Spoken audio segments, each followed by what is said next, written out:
السلام علیکم۔ بال جبریل کی تفہیم کے سلسلے میں آج ہم اس کے حصابل کی غزل نمبر 3 کے ساتھ آپ کی خدمت میں حاضر ہیں۔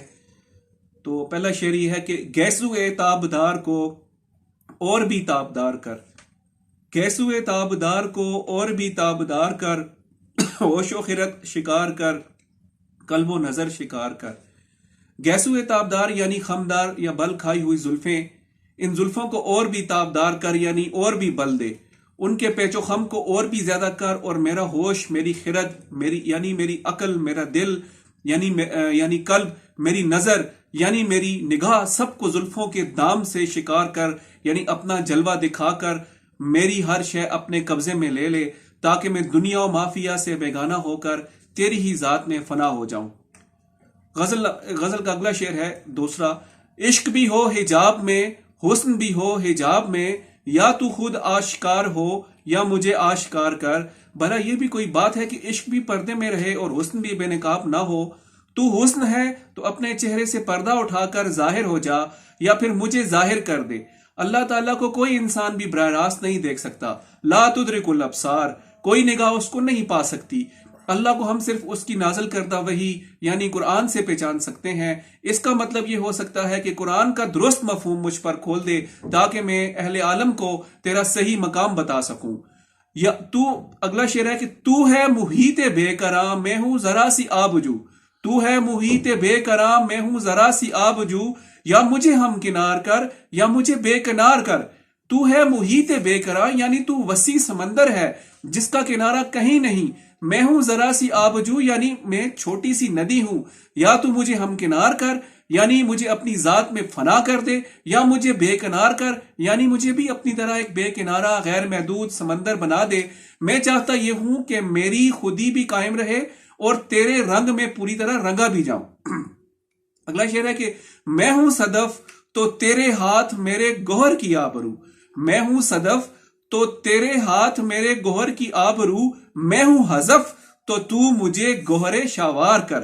میں اگر صدف یعنی سیپی ہوں تو میری گود میں جو گوہر یعنی موتی ہے اس کی آبرو تیرے ہاتھ میں ہے، یعنی تو اسے آب و تاب بخش سکتا ہے۔ میں اگر حذف یعنی ٹھیکری ہوں تو مجھے گوہر شاوار یعنی ایسا موتی بنا دے جو بادشاہوں کے لائق ہو۔ اگلا شعر ہے کہ نغمہ نو بہار اگر میرے نصیب میں نہ ہو، نغمہ نو بہار اگر میرے نصیب میں نہ ہو، اس دم نیم سوز کو طائر کے بہار کر۔ اگر نغمہ نو بہار یعنی نئی بہار کے نغمے میری قسمت نصیب میں نہیں تو اس دم نیم سوز یعنی اد جلے سانس کو بہار کی خوشخبری دینے والا پرندہ بنا دے۔ مطلب یہ ہے کہ میری عمر مسلمانوں کو دنیا میں اثر نو عروج کی منزل پر پہنچانے کے لیے وقف رہی ہے، وہی قرون اولا والا عروج جس میں مسلمان خالصتاً قرآن کے قوانین کی پیروی کرتے تھے اور ہر بت سے، چاہے وہ پتھر کا ہو یا انسانی ہو، لا کی صورت اختیار کر لی تھی اور الا اللہ کی منزل یعنی قرآن کے نظام میں داخل ہو گئے تھے۔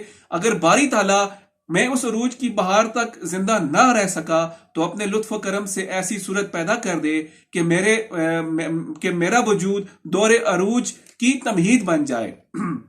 اگلا شعر ہے کہ باغ بہشت سے مجھے حکم سفر دیا تھا کیوں، باغ بہشت سے مجھے حکم سفر دیا تھا کیوں، کار جہاں دراز ہے اب میرا انتظار کر۔ مجھے تو نے بہشت سے کوچ کا حکم کیوں دیا تھا؟ تیرے حکم کے تحت میں دنیا میں آ گیا اور جو کام میرے سپرد تھا اس میں لگ گیا۔ یہ کام بہت لمبا ہے اور جلد ختم نہیں ہو سکتا، نہ میں اسے ادھورا چھوڑ سکتا ہوں، اب میرا انتظار کر۔ آخری شعر ہے کہ روز حساب جب میرا پیش ہو دفتر عمل، روز حساب جب میرا پیش ہو دفتر عمل، آپ بھی شرمسار ہو مجھ کو بھی شرمسار ہو کر۔ روز حساب یعنی قیامت میں میرا اعمال نامہ تیرے روبرو پیش ہوگا تو مجھے اپنے گناہوں پر یقیناً شرم محسوس ہوگی، اور یہ شرم خدا کی رحمت کو جوش میں لائے گی۔ شیخ سعدی نے گلستان کے مقدمے میں لکھا ہے کہ خدا بندے کی فریاد سن کر فرشتوں سے کہے گا کہ مجھے اپنے بندے سے حیا آتی ہے، میرے سوا اس کا کوئی نہیں، گویا گناہوں پر بندے کی ندامت و شرمساری اس کی مغفرت کا سامان بن جائے گی۔ اقبال کے سامنے غالباً شیخ سعدی کا یہ شعر تھا کہ کرم بھی و لطف خداوندگار، گناہ یہ بندہ کر راست او شرمسار، کہ بندے کے لیے شرمساری کے دو پہلو ہوں گے، ایک اپنے گناہوں پر شرمسار، ایک اپنے گناہوں پر شرمساری دوسرے گناہوں کے باوجود بخشے جانے پر شرمساری۔ یہ تھی بالغ جبریل کے حصہ اول کی غزل نمبر 3۔ ملتے ہیں اگلی غزل کے ساتھ، تو اگلی ویڈیو کا انتظار کیجیے۔